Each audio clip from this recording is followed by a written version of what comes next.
is Wednesday, 29th of July, 2026. My name is Francisco Gaffney, and this is my daily streaming all about governance, risk, compliance, and advisory board. And a fly came into my podcast today. That's amazing.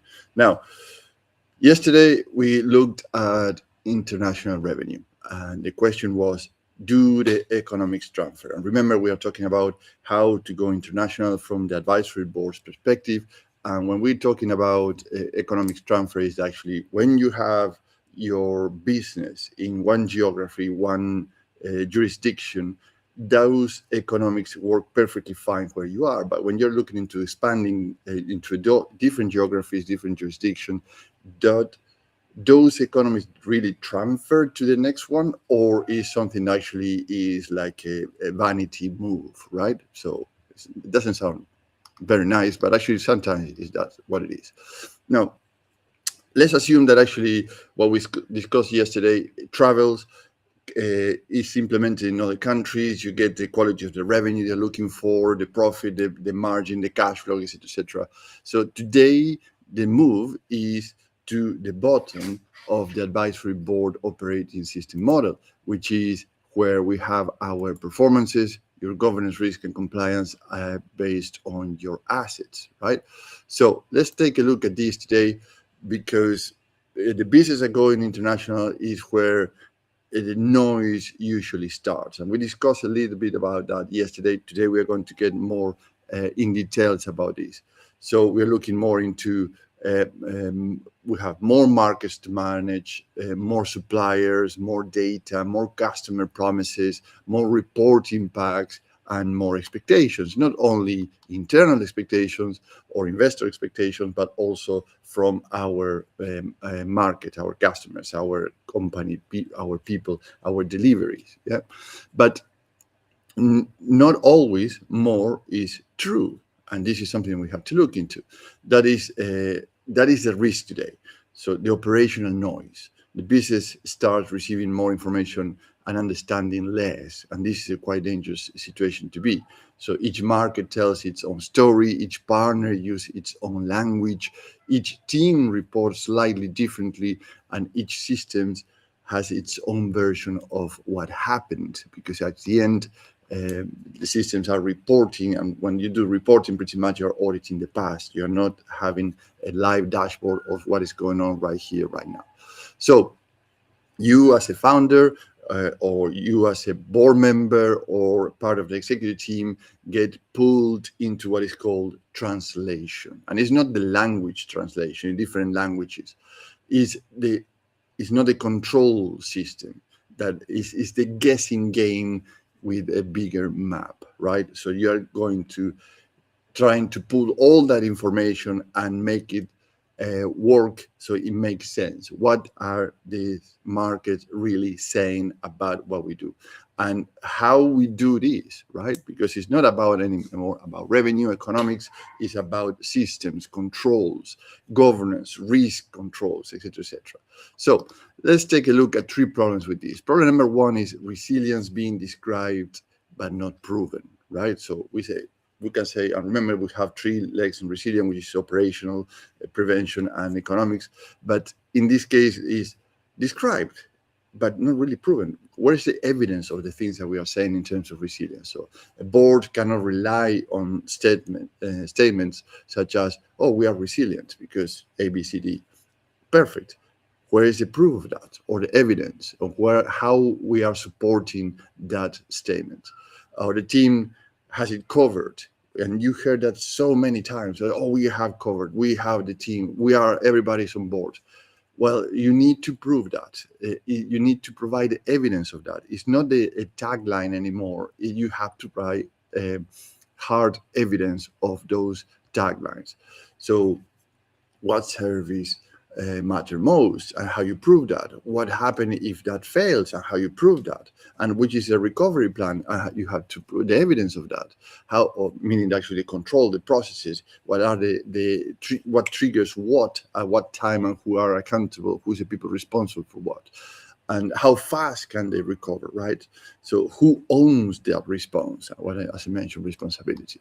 So problem number two is cybersecurity is one thing, but third-party risk expanding with the map. So it's the two things. Because remember, in terms of cybersecurity, corporate security, it's not just about your devices, your hardware, your software.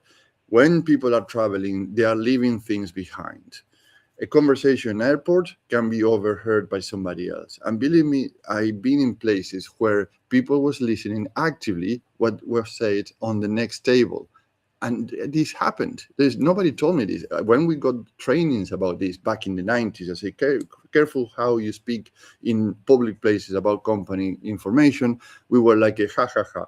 Now, as times evolved, I just start to understand that people overhear conversations of people in every place, right? So if you go to a cafe to have a chat, very bad idea if you're going to discuss business plans or budgets or whatever is the case. And this where people are leaving papers in hotel rooms, in meeting rooms, in um, airports or cafes with very sensitive information. So when the people are all panicking about cybersecurity, also look into what is the behavior of people in terms of protecting the data of the information and conversation overheard on the phone, but you're speaking on a public place on the phone. You're already giving away a lot of information for people that are listening, particularly if you're going into tenders, if you're going to different countries, and English is pretty much the average language that everybody speaks in business nowadays. So people are hearing, and actually, believe it or not, I've been in tenders with large corporations, and guess what? Was not strange that many of us were sharing the same flight to the same location. So we were ha ha, he he, ho ho, hello, how are you doing? But everybody's paying attention what the other guys were meeting with in the airport, who's going picking them up, where they're going, what hotels they were going, and what they were doing in that city. Sounds silly, but it's a reality. Now, more countries and more partners mean more access points, as I mentioned too. So it's not all negative, but you have to be careful. So more systems, more data movement, and more dependencies. So a weak third party can become the unknown access backdoor into the whole business. That's what I'm trying to say. Sometimes you get blindsided, but even your own partners, because they have a weak process too. So you have to help them to understand which are the process or the right process to go through this. Problem number three is a weak controls. So that becoming those controls are becoming visible too late, usually when something already happened. So poor data handling, unclear access rights, loose escalations, and local workarounds that start to get normalized may not hurt on day one. They hurt when an incident lands, a customer complains, an audit starts, or the board needs a clean answer quickly. And all of a sudden, you start to realize that actually that you have a big problem underneath because these controls are not there. So in other words, imagine a cross-border operating system as an aircraft dashboard. But we don't need to go as complex as an aircraft, just your car dashboard. If every dial is flashing, but none of them tells the same story, the problem is not information. You have an overflow of information. The problem is how you control that information and where you pay attention to the things that are relevant and important for your to make a decision. So, as a board advisor, what I would propose to consider is the following. First, build an operational spine. So that means documenting the processes that must be common across all markets. And believe it or not, you have certain amount of processes and systems that can be 80% across the board. It's exactly the same thing. A CRM system, an operating system, a databases, how you organize your databases, security clearances for different databases of access to information, etc., etc. You can localize what is the law, the accounting, and other health and safety, you name it. All these things can be variables, but 80% of how you operate is very likely that it's exactly the same. So you have a common systems and processes and operational procedures across the whole organization when you're going to different geographies.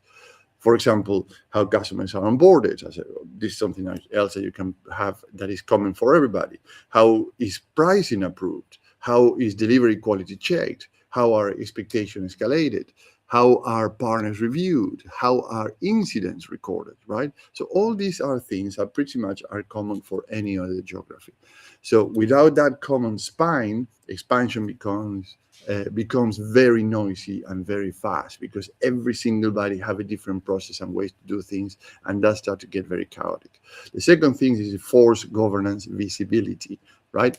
So the board should be able to compare, or the board or yourself as an owner, the founder, or executive team should be able to compare performances across units and markets without relying on local storytelling. Storytelling is good for marketing and selling, but when you have performances under your scope, the things that you have to measure are exactly the same thing everywhere else, right? So you, again, there are 80% that are exactly the same. You can have certain amount of percentage of things that are local because of the laws of you understand what I'm saying.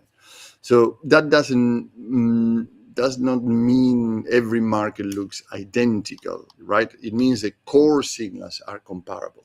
So revenue quality, margins, delivery performances, customer issues, control expectation, partner performances, cash timing, etc., etc. So each market uses a different measure. The board is not governing the international business, it's listening to separate stories all the time. And that is where I mentioned is start to translate things into make sense of what is those stories are telling rather than to having a single language for everything. So the third thing to consider is test, operation, and repeatability. And again, we're going into these kind of things of patterns, repeatability, transferring predictions, etc., etc. And prediction, I remember we said yesterday, it doesn't mean that actually you are reading the future. It means that you can have a visibility of what's going to very likely to happen. And this predictability, when it's happening, is confirmed. But you don't have to have a crystal ball to understand the future or guess the future. It's actually, this is very likely to happen because we have all this plan in place and controls. Now, what is repeatability? Can the operating model repeat without chaos, right? So can the quality delivered stay consistent? Can the management reporting arrive on time? Can the company hold control without the founder or the executive team or the board standing in the middle of every important conversation? This is where the advisory board earns its place, right? So it brings outside expertise across governance, controls, cybersecurity, reporting, operating design, and recovery planning. Very important. Things like that an advisory board brings to the table are, for example, the business has more reporting, very good, but not more clarity. So how we bring clarity to this reporting, and remember, this is a translation portion. Do we really need to translate this, or probably we are not speaking the same language where we should be speaking the same language? It's like operational models work locally, that's very good, but not consistently across markets, right? And I heard this so many times. They say, "Oh, you don't understand. We are different." Bad news for you, pal. Unfortunately, you are not. It's exactly the same. But people try to accommodate to their own comfort, and this is a reality. And I've been working in very, very stressed, economically stressed geographies. And guess what? When you put these certain order and processes and system and operational procedures, people start to see the order is good and they start to come together. And guess what? In less than a quarter or a year, things are being managed very, very locally in a very, very disorganized way. And that's the way we do business here. All of a sudden start to come into line, and everybody was very clear what they needed to do, how to do it, and the timelines and sequencing. So don't buy into this, oh, this is the way that we do things, so here are things are done differently. Just make sure that you have your 80% basics in order so you can invite people to join you to that order, which is your organization, right? So all the things that boards can bring to the table is founders still, or the executive team, or some of directors in control, still the control point between countries, right? So everything is bridging through them. This is a massive challenge. So you have to make sure that actually you have the right controls without the key people in the company always being dependency from them. So that's the kind of challenges that prevent expansion or expansion drift. And remember that we spoke about drifting last week. These kind of things actually drift company into bad places. Now, so what do you gain working with me? Three things: business outcome, differentiators, and risk reductions. In terms of business outcomes, an international operating layer that makes the company easier to trust, easier to finance, and harder to disrupt. The differentiator is a rotating international advisory board built around the existing gaps in front of the company. So you get expertise across governance, control, cyber, reporting, operating, design, recovery. That's faster than hire one executive or the overhead of a large consulting firm. And guess what? There's no talent locked in. We can change members as we need them every 6 months or so. So the risk reduction is the operational noise. We reduce the operational noise, the translation efforts. The board gains comparable truth across markets instead of relying on disconnected local updates. Now, one action you can take home today, and we have our visual aid, obviously, for this one, which is the operational spine map. And what that means. This means that you can show the 5 processes that most be standard across the market. This is something I discussed already, right? So what is the things that you have to standardize? Pick 5, start with 5. Don't go for everything. Like, take the 5 most important, let's say. Show the 3 largest third-party dependency. Then show your core KPIs by market. And then show the single point where visibility currently breaks. And guess what? If nobody agrees with where visibility breaks, that's exactly where you need to start. But you already have a map where to start, how to start to put this together. Now, let's pause it here for today and reconvene tomorrow, because tomorrow we move into transformation, the reinvention, the innovation of your organization. The things that are making you relevant for the future and today. A repeatable operating model still is not enough if the business loses its coherence, leadership depth, or the edge as it grows. Now, if you are a founder, a chair, non-executive director, or part of the C-suite, and you want an international advisory board to turn international complexity into operating discipline, let's have a 30-minute call so I can understand where you're coming from, where you are today, where you would like to go, and we can understand which models and which are the gaps that you need specialist support, and put it together tailored for your needs. So have a great day, and I'll talk